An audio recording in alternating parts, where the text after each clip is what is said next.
भूमिहीन मानक पई जोरदार लड़ी प्रस्तुति करी अनेक थर दाबीपत्र अनशन धारणा हेले कर्णपात करिनथिले भूमिहीन मानक दाबीकु।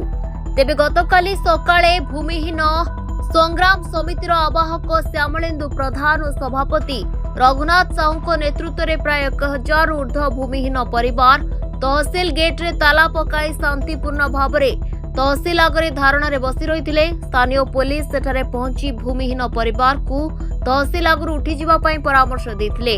हेले निज जिद रे अटल रहितला भूमिहीन संग्राम समिति। तहसीलदार संग्राम समितिर आवाहक सभापति और बिहारी बंधु पलाई वरिष्ठ समाजसेवी अनेक बुद्धिजीवी सेमानंकु सभागृह को डकाई समाधान करा जायतिला। योग्य भूमिहीन मानंकु पट्टा दिया जिबा पई लिखित प्रतिश्रुति देथिले। भूमिहीन संग्राम समिति प्रतिश्रुति पाइला परे धारणारु ओहरिथिले।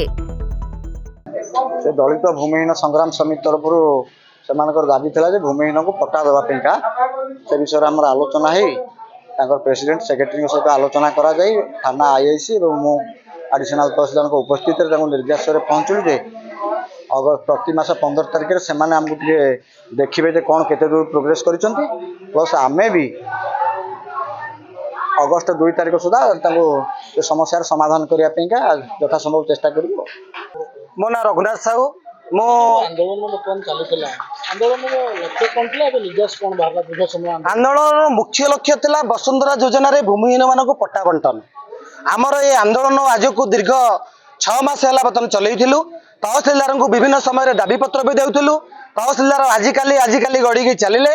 आमर ये आंदोलन जोरदार है। 32टा पंचायत लोकंर एकत्रित देखी तहसीलदार निजे आज 2 गोटी पट्टा देवाई प्रतिश्रुति देले एवं आगामी प्रति 15 दिन रे अवशिष्ट पट्टा क्रमान्वय देवाई प्रतिश्रुति देले।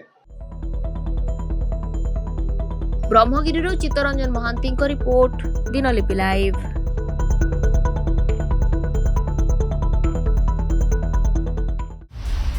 दिनलिपि लाइव को एबे ही लाइक शेयर सब्सक्राइब करंतु।